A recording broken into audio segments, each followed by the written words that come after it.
What's going on, everybody? Josh Engleman for Awesemo.com, and these are my NBA DFS contenders, my favorites, my top 5 plays for today, September 1st, a Tuesday slate, a 2-gamer. You can see Daniel Tice, Jeremy Grant, Rudy Gobert, Nikola Jokic. They're all well on the outside looking in. Jaylen Brown is my number 6 play. Who will be my top 10 plays for today?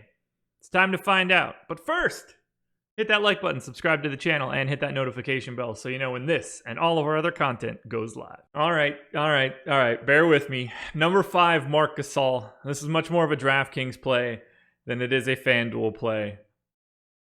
He's cheap. 4,500 on FanDuel is still kind of okay, but not really. 4,100 on DraftKings, though, definitely a direction I'm trying to go. The minutes are going to be up a little bit more in a Boston series than they were in the previous series. I believe he had like 25, 26 minutes in game 1. I think that continues again. So I've got him in for 25 minutes here. It's not like he's got a big usage rate. I'm projecting him for 7, 6, and 2.5. I think he has a bigger impact against Boston moving forward. And at this salary, he really opens up some doors to get into the, 7, 8, 9K area with an additional player. There's not a ton of value going around. It's a 2-game slate. That shouldn't be all that surprising. But I think Marc Gasol is uniquely positioned on this slate to be a value play on DraftKings. I also realized that I never changed out Jaylen Brown's picture, so just assume that that's not supposed to be Jaylen Brown. It's supposed to be Marc Gasol. Alrighty, coming in number 4, I'm sticking around in Toronto. I'm going to OG Anunoby, 5,200 on FanDuel, 4,800 on DraftKings. I have him in for 32 minutes, but it's not out of the realm of possibility that he plays more, depending on what they need defensively. It's sort of one of those stories where if things are cooking on offense, they'll go to OG Anunoby to hold a lead. If they're behind a bit, I expect to see a little bit more Norm Powell. In this case, I'm trying to take a little bit of a bet on the Raptors. So give me 32 minutes of Anunoby. We're talking about 10 and 5. The steal and a half that I have projected is the key piece of this. If he can deviate slightly north, get that to maybe 3, that would be a massive turn of events for trying to get to a 30-point GPP goal. He hits that about 18% of the time, or he's a top 8 guy about 18% of the time. And I know that sounds like a low number, but relative to this slate, it's not really. And OG Anunoby allows you, it gives you an extra $1,000+ to go from like a 7K guy to an 8K guy. And that's where it really gets massive. I prefer to try to take big stands on a lower salary guy and rotate through the top guys, because the top guys are just going to score. Anyway, that's not the point. Play OG Anunoby. Doesn't matter if it's FanDuel or DraftKings. He looks like a great value today. But again, he's not my favorite Raptor. That would be number 3, Kyle Lowry. 7,500 on FanDuel, 7,700 on DraftKings. I've got him in for 40 minutes. I would prefer Anunoby to Lowry on DraftKings, but this is a spot where Lowry looks fantastic on both sites. You're looking for something in the high 40s, somewhere in that 47 to 50 range, but he's going to play a ton, particularly with them down a game. I can't see a scenario where Kyle Lowry is playing less than 40 minutes unless this is a full blowout, an injury, or aggressive foul trouble. I'm not betting on any of those 3 things. This gives him a baseline of 19, 7, and 6, a steal and a half. He's doing a little bit of everything for this team, and he's the key tenant. He's been good in the bubble, too. 1.06 FanDuel points per minute. I'm actually projecting him significantly lower for the game, just 0.96, a full 1/10 of a point down. That's a gigantic drop, and he's still number 3.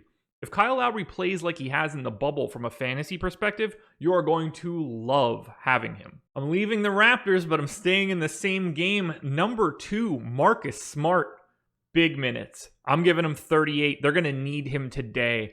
I'm leaning more towards the Raptors, so I think they want more Smart. I think they don't really have a choice now with Gordon Hayward out. So it's not a ton of usage. You're hoping that he has another shooting day like he had in game 1. Don't bet on it, that's for sure. But I mean, Marcus Smart will shoot himself into and out of games. I'm hoping that it's a little bit more of the former. This is 12 points, 4.5 boards, 4.5 assists. The steals are there, though. Projected for 2. Anything can happen in a Marcus Smart game because he has a motor unlike anybody else.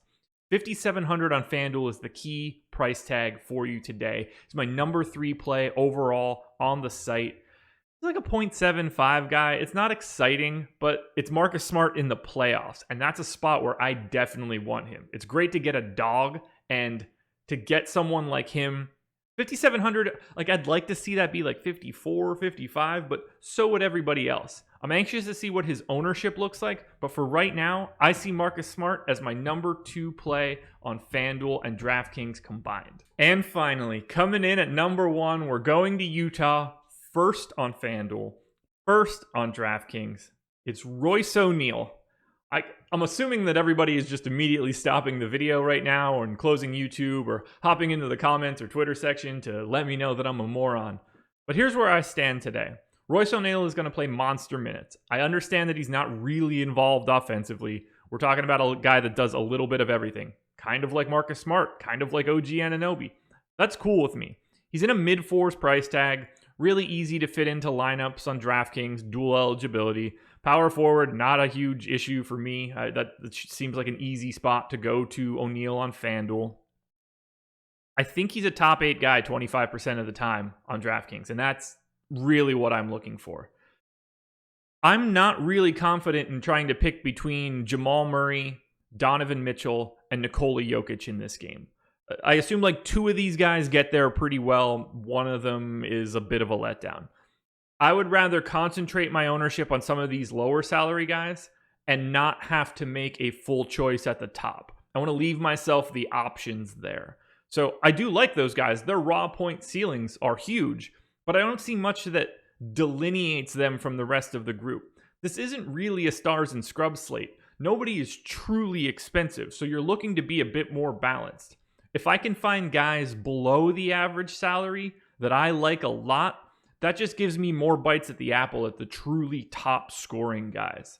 I'm hoping to hit Royce O'Neale because he is my number 1 contender for today. That'll do it, guys.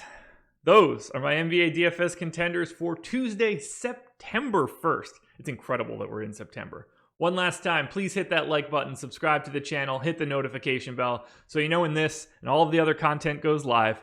Be sure to let me know in the comments section, who is your number 1 contender for today? And check me out on Twitter at Josh Engleman. I post updates to the top 10s for each site as the day goes on when we get more news. So check that one out a little bit later this afternoon. If anything changes, I will have updates there. Best of luck tonight. I will see you guys again tomorrow morning.